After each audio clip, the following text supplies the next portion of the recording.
Capítulo 2. Arautos da Mensagem Adventista, 1755 a 1843. Três sinais espetaculares. Durante esse período de tempo, numerosos sinais espetaculares foram observados no mundo natural, os quais foram interpretados pelos teólogos e pela mídia secular como claras evidências de coisas graves que estavam para acontecer, talvez até mesmo a segunda vinda de Cristo. O primeiro desses sinais, que aconteceu em 1755, é conhecido como o Terremoto de Lisboa. Devido à tamanha destruição que causou naquela cidade, ainda hoje é mencionado pelos cidadãos locais. De fato, ele foi sentido tão longe quanto na Escandinávia, Groenlândia e das Índias Ocidentais, abrangendo uma região de mais de 6,4 milhões de quilômetros quadrados. O terremoto foi um cumprimento óbvio da profecia relacionada com a abertura do sexto selo de Apocalipse, capítulo 6, versos 12 e 13. 25 anos mais tarde, em 1780, o segundo evento que cumpriria a profecia aconteceu conforme predito por Jesus e relatado em Marcos, capítulo 13, verso 24. O período de 1260 anos, referido como aqueles dias, terminou em 1798, mas a perseguição deveria ser encurtada antes do fechamento daquela profecia de tempo. Isto aconteceu com o decreto da Imperatriz Maria Teresa e os atos de tolerância de 1773 a 1776. Logo, o sinal deveria ocorrer depois destas datas e antes de 1798. Isso aconteceu como predito com o dia escuro de 19 de maio de 1780. Os jornais do dia relataram claramente as circunstâncias mais estranhas desse evento, o qual ocorreu nos estados do Nordeste dos Estados Unidos. Noel Webster, anos mais tarde, escreveu: "Nenhuma razão satisfatória foi jamais dada para explicar a razão daquele escurecimento. Aqueles que descreveram a escuridão da noite de 19 de maio de 1780 disseram que, não obstante houvesse lua cheia, se cada corpo luminoso do universo tivesse sido eliminado de sua existência, a escuridão não poderia ter sido tão completa." O terceiro sinal ocorreu primeiramente no dia 13 de novembro de 1833, no hemisfério ocidental, e se repetiu poucos dias depois, no dia 25 de novembro, sobre a Europa. Duas incríveis chuvas de meteoritos, cuja semelhança não tinha jamais sido vista nos anais dos relatos históricos. Para citar o texto de um jornal do dia, a primeira chuva foi observada desde o Havaí até o meio do Atlântico e da Baía de Hudson, Canadá, até o norte da América do Sul, e foi descrita como correntes de fogo descendo do céu e caindo tão espessa como flocos de neve numa tempestade de neve. A segunda foi descrita como chuva de fogo, tornando a noite tão clara que as pessoas pensavam que as casas próximas estavam em chamas. Os cavalos, assustados, corriam e caíam no chão. Muitas pessoas passaram mal de medo. Assim foi cumprida a profecia de Apocalipse, capítulo 6, verso 13. Esses três sinais espetaculares do mundo natural, realizados por Deus para chamar a atenção das pessoas para a verdade, deram um grande impulso na pregação da mensagem do Advento.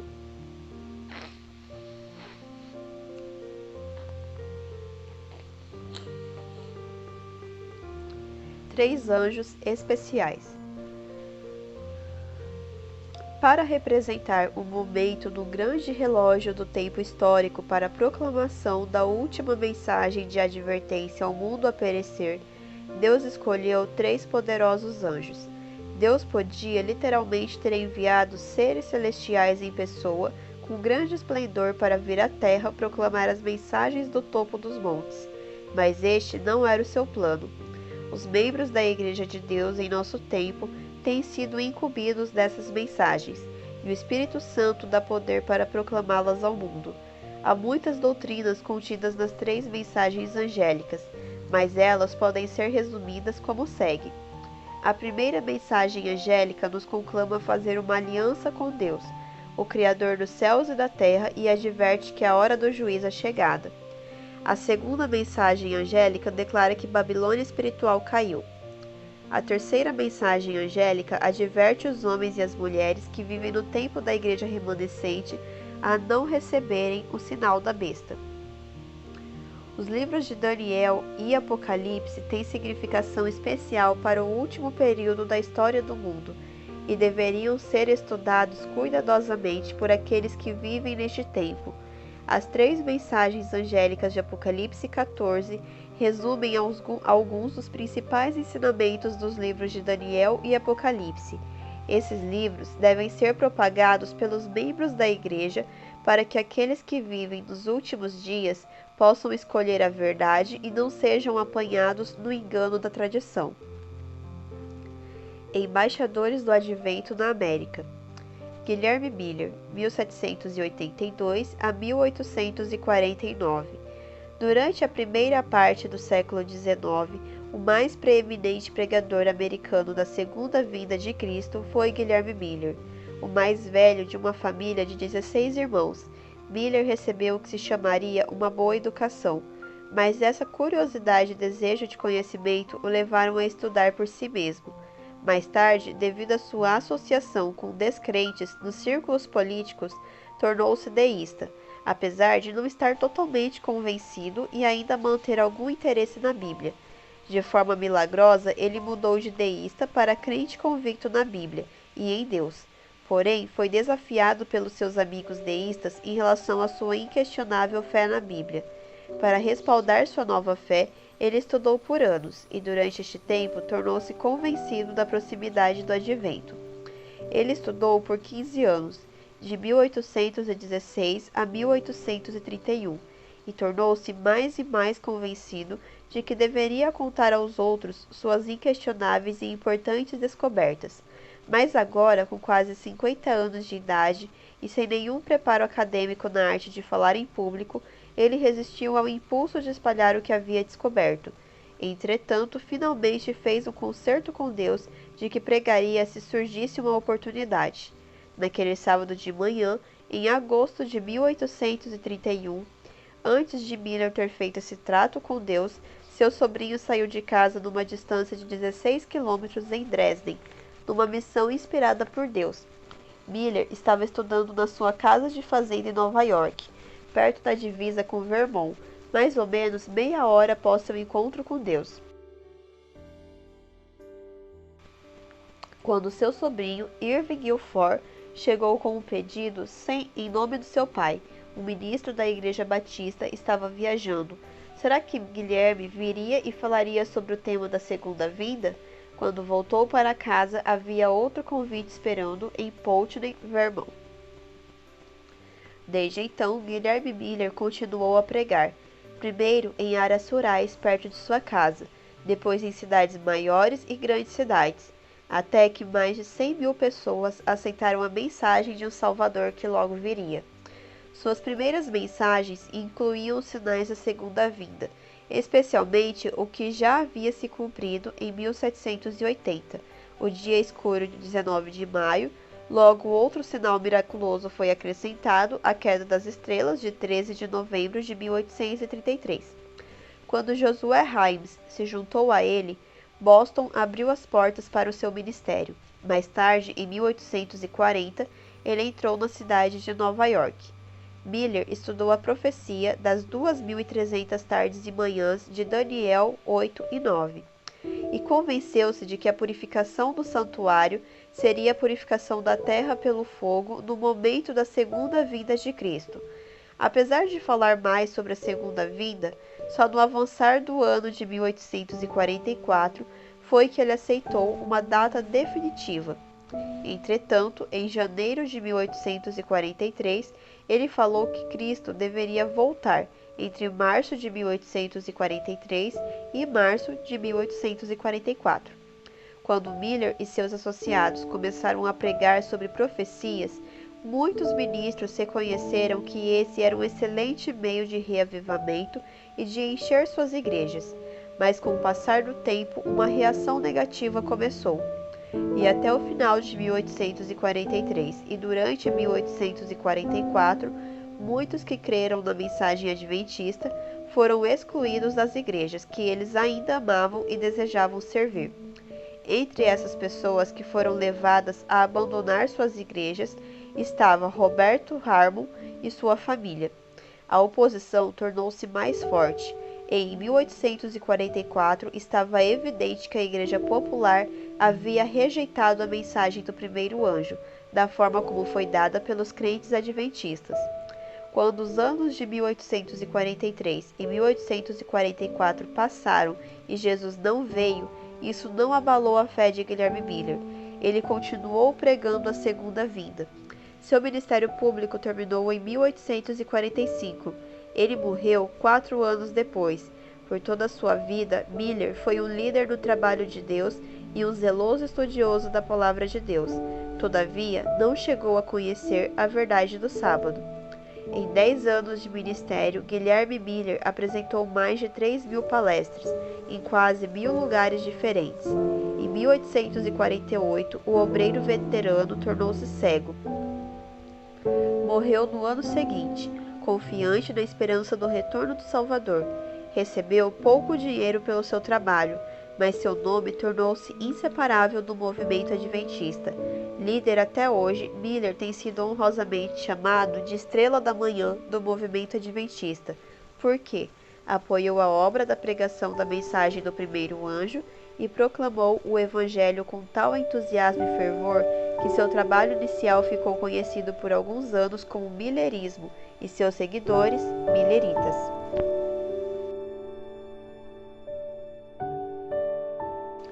Josué Himes, 1805 a 1895. Aos 57 anos de idade, Miller conheceu Himes, de 35, em Exeter, New Hampshire, em novembro de 1839.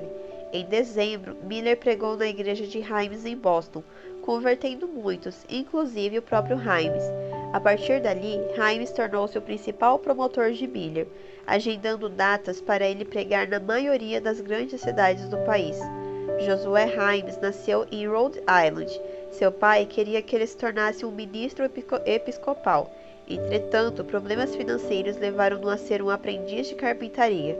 Seu interesse pela igreja tornou-se mais forte. Todavia, e com 22 anos, ele iniciou seu ministério em Boston. Depois de seu encontro com Miller, ele escreveu o seguinte: Eu entreguei a mim mesmo, minha família, reputação, tudo sobre o altar de Deus, para ajudá-lo com todas as minhas forças até o fim. Josué Himes começou a publicar o periódico Signs of the Times, em Boston, em 1840. Um número de folhetos adventistas foi publicado, incluindo The Midnight Cry, em 1842, com uma impressão inicial de 10.000 cópias. Isso continuou por 4 semanas e depois tornou-se uma publicação semanal.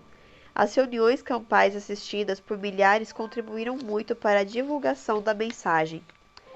Himes tinha uma personalidade distinta. Era um líder forte, promotor corajoso e organizador do movimento adventista. Sua contribuição em produzir o primeiro periódico sobre a segunda vinda de Cristo foi um impulso vital para anunciar o advento na América. Sua carreira, depois de 1850, não foi de destaque, porque ele não se uniu ao grupo adventista após o desapontamento. Entretanto, manteve seu interesse na mensagem adventista até a sua morte em 1895. Josias Litch. Durante o tempo da pregação de Miller, mais de 200 ministros e 500 palestrantes se uniram a ele na pregação da mensagem do advento. Um dos pioneiros foi Josias Litch. Ele tornou-se cristão aos 17 anos, uniu-se à igreja metodista e tornou-se um ministro. Em 1838, ele leu um pequeno livro escrito por Miller. Não estava seguro quanto aos ensinos de Miller e sentia que seria capaz de convencê-lo do erro em poucos minutos.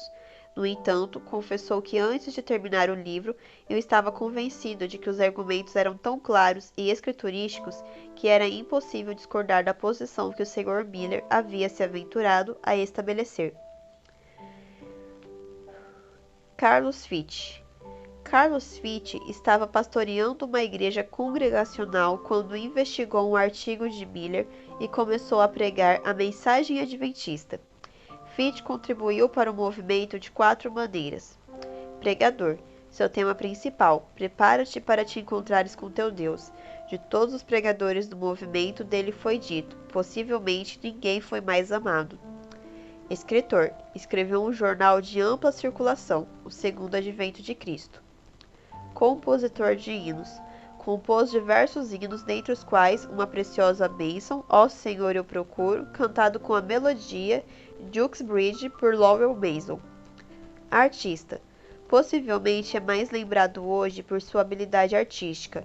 Desenhou o primeiro gráfico profético, 1842, introduzindo o conceito de audiovisual no evangelismo público. À medida que o tempo esfriava, em outubro de 1844, Fichte havia acabado de batizar um grupo de pessoas nas águas frias do norte do país, e várias outras vieram à frente pedir um batismo. Depois, outro grupo decidiu impedir o batismo. O frio que ele passou provocou uma pneumonia, e em 14 de outubro, apenas 8 dias antes do dia sobre o qual ele pregou tão veementemente, Carlos morreu. Entre muitos outros, Sylvester Bliss escreveu as Memórias de Guilherme Miller em 1853. Snow determinou que a data para o encerramento da profecia dos 2.300 dias estava no outono de 1844 e não na primavera, como inicialmente haviam pensado. Tiago White, aos 21 anos, fez campanhas evangelísticas a cavalo no inverno e relatou aos líderes mais de 1.000 conversões em 3 meses de pregação. Embaixadores do Advento em outros países. O movimento adventista começou ao mesmo tempo na Europa e nos Estados Unidos, quando homens de Deus foram influenciados a estudar as profecias bíblicas. Foi providencial que cristãos em vários países estudassem as Escrituras e concluíssem que Jesus estava voltando em breve. Mencionamos aqui só alguns dos mais preeminentes. Joseph Wolfe, de 1821 a 1845. Joseph Wolfe viajou pela África, Síria, Pérsia, Índia, Estados Unidos, até a ilha de Santa Helena. Ele pregou para governantes e plebeus igualmente. Um dos mais famosos missionários do mundo e estudioso de línguas, tornou-se conhecido como missionário para o mundo. Nascido na Bavária, era filho de um rabino judeu. Aos 11 anos de idade, saiu de casa em busca de preparo, a fim de se tornar um missionário. Foi batizado na Igreja Católica, mas logo desafiou a autoridade da Igreja quanto a doutrinas e dogmas. Wolfe falava 14 línguas, o que deu a ele facilidade no relacionamento tanto com autoridades como com pessoas comuns. Viajou na Ásia e África, passando por muitos perigos e difíceis chances de escape. Foi açoitado, passou fome e foi vendido como escravo.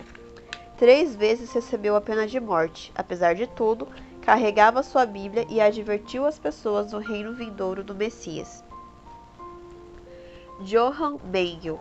Antes de Wolfe ou Miller, durante as 2 primeiras décadas de 1700, a segunda vinda foi ensinada na Alemanha por Bengel, um ministro luterano. Ele acreditava na liberdade religiosa e treinava jovens para o ministério. Entretanto, sua grande influência foi sentida através dos seus livros sobre a segunda vinda. Wesley pesquisou seus escritos, que foram espalhados até a Rússia. Provavelmente nenhum outro teólogo continental fez tanto quanto ele para chamar a atenção para a importância das porções proféticas da Bíblia, especialmente quando elas se relacionam com a segunda vinda de Cristo. Edward Irving. Como na América do Norte, a proclamação do Advento teve também pleno desenvolvimento na Grã-Bretanha. Como evangelista escocês, completou seu mestrado com apenas 17 anos e começou a estudar as profecias, particularmente as que se referem à segunda vinda. Sua estatura, 1,95 m, e eloquência atraíam as classes privilegiadas, incluindo o primeiro-ministro. As igrejas costumavam ficar tão cheias que ingressos precisavam ser adquiridos com 6 semanas de antecedência. Um sacerdote em Paris o viu pregando e emprestou a ele uma cópia do livro de Lacunza, A Vinda do Messias em Glória e Majestade. Irving aprendeu espanhol para poder lê-lo, depois o traduziu para o inglês. Ele foi um participante-chave nas conferências de Albert, organizadas por Henry Drummond.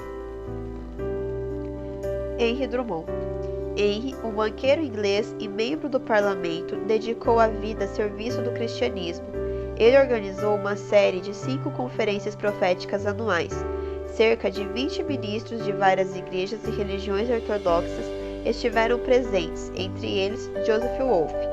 Nessas conferências, o livro de Daniel e Apocalipse eram estudados. Sobre isso, Irving escreveu: "Estávamos tão tomados pelo único espírito da verdade e amor, como se tivéssemos encontrado o caminho da harmonia e da coincidência nos pontos principais em todas estas questões." Robert Winter. O Sr. Winter ouviu sobre a doutrina do advento numa reunião campal numa visita à América. Em 1842, ele retornou à Inglaterra, onde ingressou no trabalho de pregar o advento. Em suas cartas frequentes à América contou do seu sucesso. Numa carta ele disse: "Preguei nas ruas com o meu gráfico pendurado num poste. Nossos livros estão voando por todo o canto e despertando grande curiosidade nesta grande cidade. Deus abençoou seus esforços com batismos de alguns milhares de conversos." Manuel de Lacunza.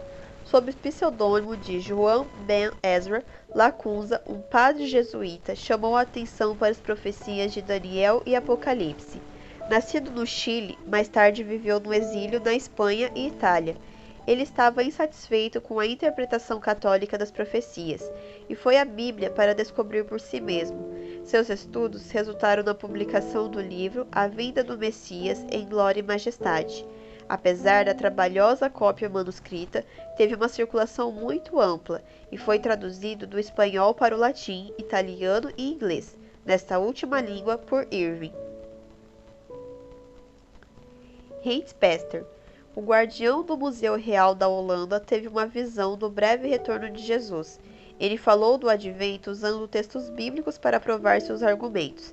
Daí escreveu vários folhetos entre 1830 e 1842, nos quais explicava a luz que havia recebido. A primeira vez que ouviu Guilherme Miller foi 12 anos depois que começou a publicar. Louis Gaussen. O livro O Grande Conflito resume de forma interessante o trabalho de Gaussen nas páginas 364 a 366. Ellen White fala de seu estilo único de pregar as boas novas através de um método que foi primeiro usado pelo reformador William Farel ao ensinar crianças. Ninguém podia se valer da desculpa de que esses assuntos eram complicados e difíceis demais para compreender, já que as crianças alcançavam o significado e se deleitavam. A estratégia funcionou. Os adultos começaram a vir e ouvir. Os da alta sociedade foram alcançados e os estrangeiros que estavam visitando Genebra ouviram e se convenceram, levando as novas a outros países. Posteriormente, publicou as lições, o que aumentou grandemente o sucesso. Mas com o tempo a reação veio. Apesar de ser um dos mais consagrados e amados pregadores da língua francesa, a suspensão veio por usar a Bíblia em vez do catecismo da Igreja para ensinar aos jovens. Isso apenas implicou a continuação do seu ministério separado da Igreja reconhecida. Francisco Ramos Mejia. Vale a pena acompanhar o impacto que o conceito da segunda vinda teve num outro ponto, talvez menos conhecido do país, a Argentina. Entre os diversos líderes desse país que lutavam pela independência, estavam vários heróis nacionais que eram também estudantes e crentes no advento. Ramos Mejia, que morreu antes de Miller começar sua pregação, havia detectado que o retorno de Cristo era iminente. A Bíblia e não a tradição era a regra de fé. Educação era da maior importância. Começou escolas para os indígenas. Os 10 mandamentos eram a norma para os cristãos. Ele guardava o sábado e estabeleceu a compreensão correta da relação fé e obras. Outros incluíram Manuel Belgrano, o desenhista da bandeira nacional, Domingos Sarmiento, primeiro presidente da Argentina, e muitos outros.